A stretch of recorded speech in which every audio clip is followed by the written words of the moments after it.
Le mois dernier, quand nous avons donc éliminé les exigences de visa avec la RDC, mon frère, le président Tshisekedi, lui également en a fait autant. Donc le Kenya n'a plus besoin de visa pour se rendre en RDC. On ne peut pas s'appeler frère et se poignarder dans le dos en même temps.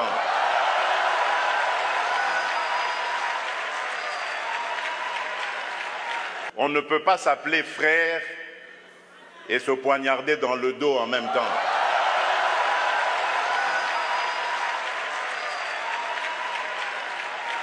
Le mois dernier, quand nous avons donc éliminé les exigences de visa avec la RDC, mon frère, le président Tshisekedi, lui également en a fait autant. Donc le Kenya n'a plus besoin de visa pour se rendre en RDC. Laissez-moi dire ceci. En regardant ce que nous avons vu ici, la richesse et la fortune qui se trouve à l'intérieur du bassin du Congo et la nécessité pour nous de travailler en collaboration, il y a trois choses apparaissent comme des impératifs à nous, comme dirigeants africains. Travailler ensemble, collaborer ensemble, ce n'est plus une option, c'est un impératif. On est obligé d'y aller. Je suis tout à fait d'accord avec mon frère que le choix est est-ce que nous allons couler ensemble, nous voulons donc voler ou nous voulons couler. La collaboration, le travail conjoint n'apparaît plus comme une option. J'aimerais donc dire quelque chose. Ici, il y a trois choses que j'aimerais mettre sur la table pour que cela puisse être examiné par nous comme dirigeants. Il est très intéressant, il est important pour nous de collaborer et tirer les leçons à partir des expériences passées. Les dirigeants coloniaux, ils ont fait une segmentation de notre pays il y a quelques années. Il y a eu des choses qui se sont dégagées. Ils ont mis en place des frontières, ils nous ont parlé des tarifs et ils nous ont parlé des visas.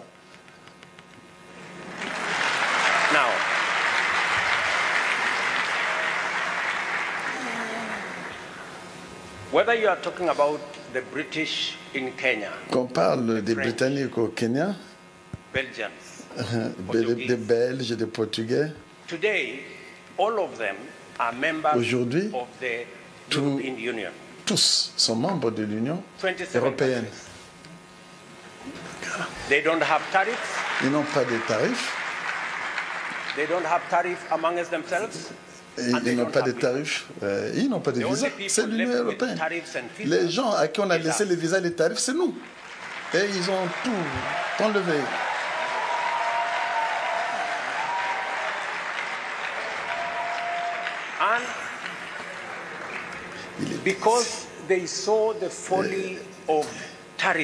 Parce qu'ils ont vu ce que représentaient les tarifs en matière de commerce. Ils ont retiré, ils ont levé toutes ces barrières. Donc, c'est pourquoi donc, le commerce intra-européen, c'est 70%, alors qu'en Afrique, quand on tombe ici, c'est 15%. C'est des gens qui ont fait des bons calculs. C'est la raison pour laquelle nous devons accélérer la ZLECAf.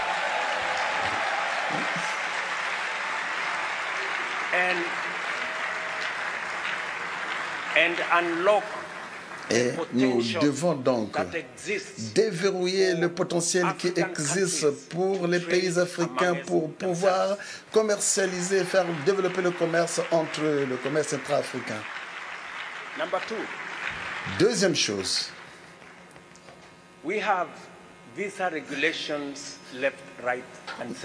Nous avons donc les réglementations, les visas. 27 pays aujourd'hui en Europe avec plus de 400 millions de personnes, ils ont levé les visas, ils les ont éliminés. J'aimerais nous persuader ici, nous convaincre que le moment est arrivé, que nous, sur ce continent, que nous pouvons réaliser, nous, sur ce continent, que nous puissions réaliser, comprendre qu'avoir des restrictions de visas travaille contre nous. C'est un système qui est contre nous. Quand les gens ne peuvent pas voyager, ne peuvent pas se déplacer, quand les gens ne peuvent pas voyager, lorsque les hommes d'affaires, les entrepreneurs ne peuvent pas bouger, nous devenons des perdants.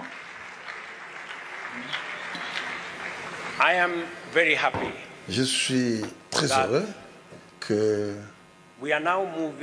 comprendre que nous sommes en train d'aller dans la direction de l'élimination des visas entre nous. Permettez-moi de dire ceci en tant que Kenyan. D'ici à la fin de l'année, aucun Africain n'aura besoin d'un visa pour venir au Kenya.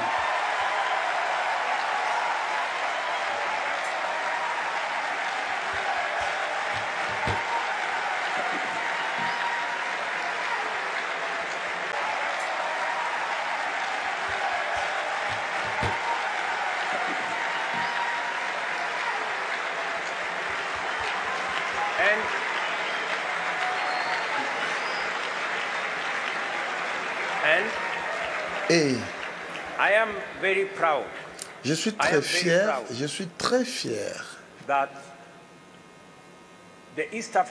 de constater qu'au niveau de la communauté est-africaine, qui est la communauté à laquelle nous appartenons, le commerce intra-État est déjà monté à plus de 75% parce que nous avons pris la décision d'éliminer des tarifs inutiles. Je suis également très heureux que mon père ici, le président Denis Sassou Nguesso, quand il a fait une visite au Kenya, nous nous sommes entendus pour qu'il n'y ait plus des exigences de visa entre les démocrates.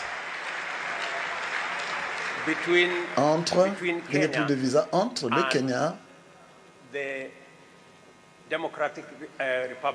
la République du Congo-Brazzaville. Je suis également très heureux. Je suis également très heureux de vous constater que le mois dernier, quand nous avons donc éliminé les exigences de visa avec la RDC, mon frère, le président Tshisekedi, lui également en a fait autant. Donc le Kenya n'a plus besoin de visa pour se rendre en RDC.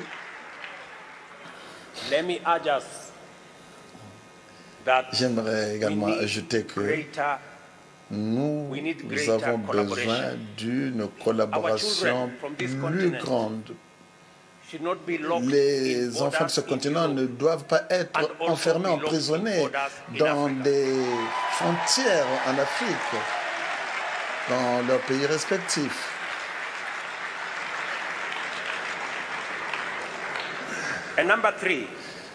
La troisième chose,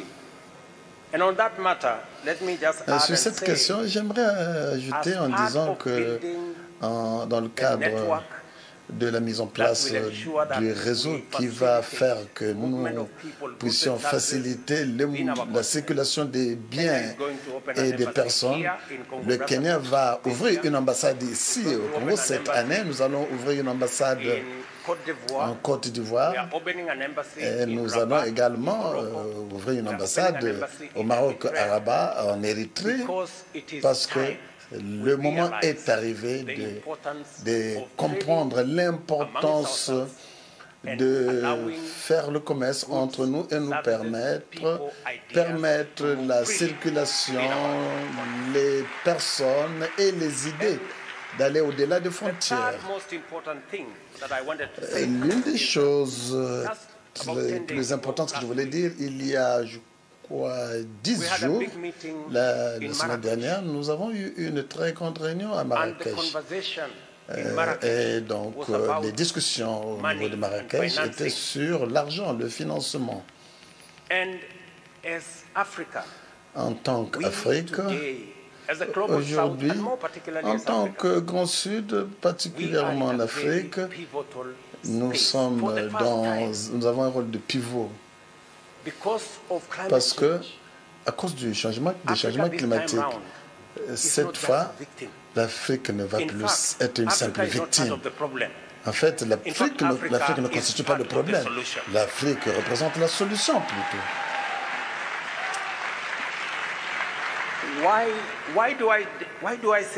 Pourquoi est-ce que j'insiste sur cela? J'aimerais que nous puissions nous écouter. Nous faisons partie de la solution parce que, d'abord,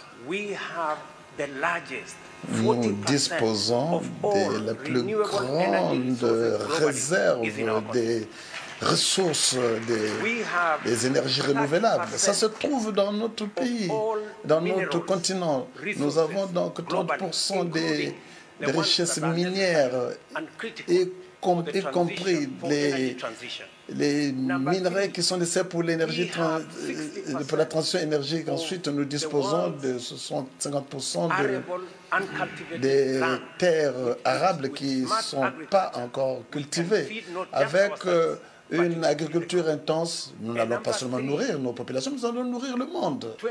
Troisièmement, 25% de la population du monde seront en train de vivre ici. Parce que nous avons la population la plus jeune. Nous représentons 40% de la main-d'œuvre du monde qui sera active viendra de ce continent. Nous disposons des ressources naturelles et des choses que je viens d'indiquer. Nous sommes le continent qui va apporter les solutions pour les changements climatiques et les solutions dans le combat contre les menaces climatiques. Mais nous ne parviendrons pas de progrès si nous ne travaillons pas ensemble, si nous ne mettons pas en place l'Union africaine comme instrument pour pouvoir promouvoir nos aspirations, pour permettre aux jeunes de ce continent de se mouvoir. Il est donc important pour nous de nous joindre les mains et bâtir un système financier mondial et travailler ensemble pour pouvoir aller vers la réforme de l'architecture financière internationale. Nous avons besoin de financement. Un financement qui va donc amener la Banque mondiale, le FMI, pour nous amener des prêts concessionnels. Nous voulons avoir une architecture juste et équitable comme tous les autres continents. Ce n'est pas grand-chose qu'on leur demandera. Ainsi donc, il est important que nous puissions travailler ensemble. J'aimerais donc conclure en disant que cela intègre un système de paiement panafricain qui va nous permettre, nous, sur ce continent, de faire le commerce dans nos monnaies locales sans recourir à des monnaies étrangères. Je vais vous demander, vous, que fait la Flexim Bank ici pour promouvoir le commerce dans notre continent? C'est donc quelque chose que nous devons appuyer, nous, dirigeants. Je le dis avec beaucoup de passion parce que nous avons donc l'opportunité de notre vie pour changer la vie de nos personnes, de notre continent, surtout les jeunes, en utilisant les défis qui sont devant nous, que nous devons transformer en opportunités. Nous devons soutenir le barrage de Inga en RDC parce que ça peut apporter l'énergie à 12 pays, le Inga. Les énergies renouvelables. Nous ne devons pas continuer à exporter nos minerais. Nous devons transformer tous nos minerais ici en Afrique. Nous ne pouvons pas continuer. C'est la seule manière que nous pouvons créer des emplois pour nos jeunes, que nous pouvons donc transformer les potentiels de nos ressources en opportunités pour pouvoir faire du commerce entre nous. Mr. President, Monsieur le Président, we value the fact that you have given us a platform. Monsieur le Président, nous reconnaissons en vous le privilège de nous avoir apporté une plateforme ici au Congo-Brazzaville et nous allons donc transformer cela. Nous aimerions vous dire merci pour nous avoir offert cette opportunité. Et merci, merci à tous, merci à tous d'être venus. Que Dieu vous bénisse. Merci, merci.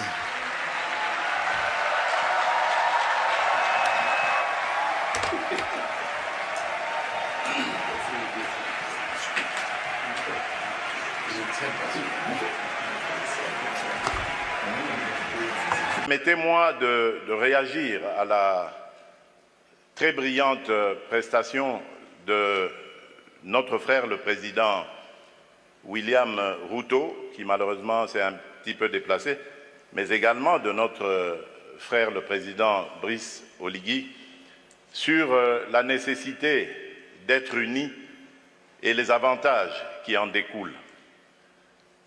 Je suis un panafricaniste convaincu.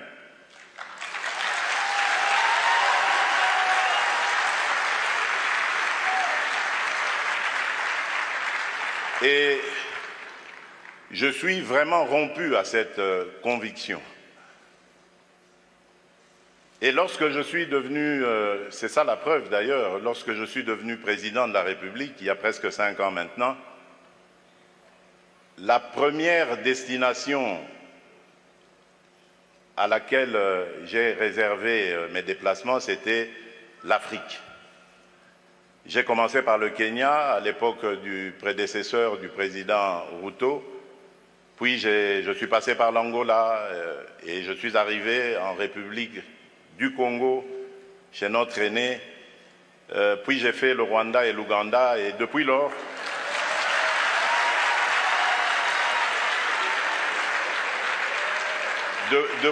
depuis lors, j'ai parcouru et visité tous les 9 pays voisins de la République démocratique du Congo. Il paraît que je suis le premier président à l'avoir fait. Qu'à cela ne tienne, mon but était de parler à tous mes interlocuteurs, mes pairs, de la nécessité que nous avons de vivre en paix, de vivre unis et de développer des projets qui vont être à l'avantage de nos populations respectives. Et je suis en mesure de vous donner, pour chaque pays que j'ai visité, chaque pays voisin, les projets sur lesquels nous avons commencé à parler, à nous organiser pour les développer. Donc c'est vous dire l'attachement que j'ai à la paix et à l'unité des peuples d'Afrique. Mais, car il y a un mais, et là je voudrais vraiment m'excuser de tempérer un peu l'enthousiasme qui a été le nôtre lorsque nous avons suivi le président Ruto, pour dire, malheureusement, nous sommes loin de la réalité.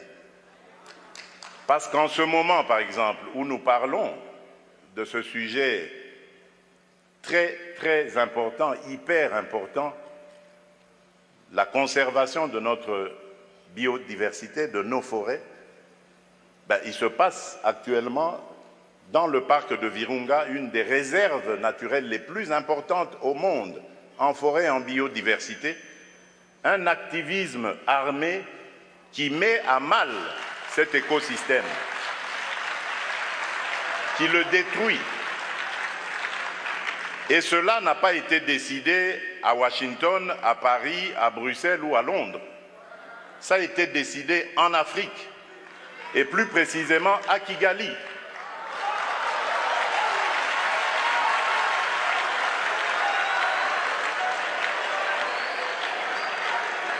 C'est l'œuvre d'un frère africain. C'est pour vous dire que nous devons bannir l'hypocrisie qui est entre nous.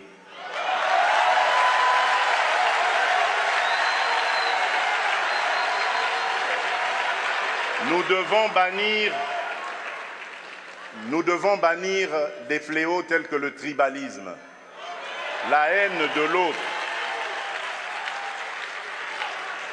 Et c'est là, je crois, que nous pourrions parler d'abattre nos barrières, d'effacer les tarifs douaniers, etc. Tout simplement parce que, malgré nos engagements, rappelez-vous, à l'Union africaine, l'horizon 2020 était l'objectif pour faire taire les armes en Afrique. C'est devenu une chimère. Et nous ne nous en offusquons pas. Nous ne condamnons pas. Et tant que ce sera comme ça, il faudra oublier toutes les bonnes initiatives telles que celles préconisées par le président Ruto. Nous devons avoir le courage de nous regarder entre Africains, les yeux dans les yeux.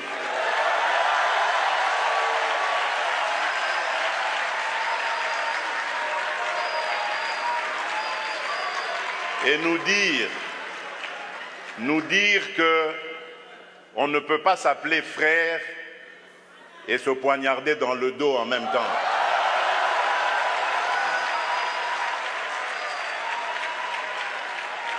Nous devons arrêter de rejeter nos responsabilités sur les étrangers non africains.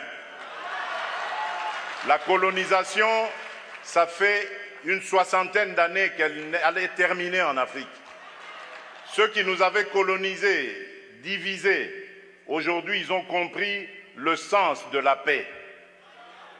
J'en veux pour preuve la France et l'Allemagne, pour ne citer que ces deux pays, qui étaient les meilleurs ennemis dans le passé et qui sont les meilleurs amis aujourd'hui, le moteur de l'Union européenne.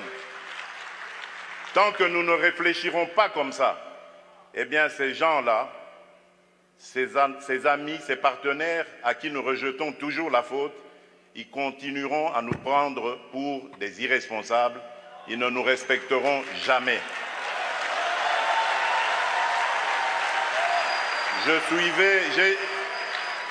J'ai suivi tout à l'heure avec attention l'adresse du président Macron, toute sa bonne volonté à vouloir venir dans des partenariats, mais j'ai tout de suite compris par son attitude que c'était du politiquement correct.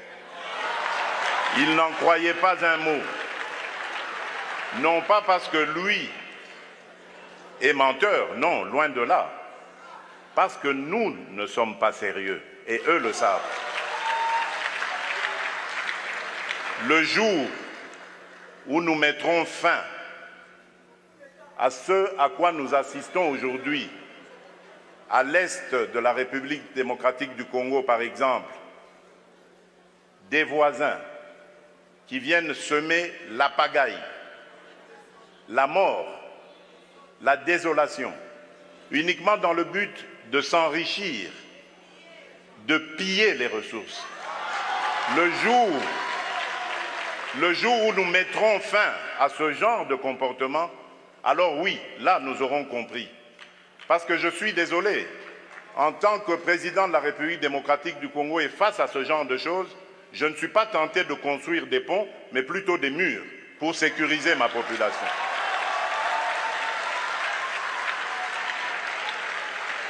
Et donc, pour clore mon propos et aussi le petit écart que j'avais fait de mon discours, je formule le vœu que les assises de Brazzaville lancent un nouveau départ pour la gestion durable de nos forêts, l'amélioration des conditions socio-économiques de nos populations et une meilleure protection de la planète. Je vous remercie.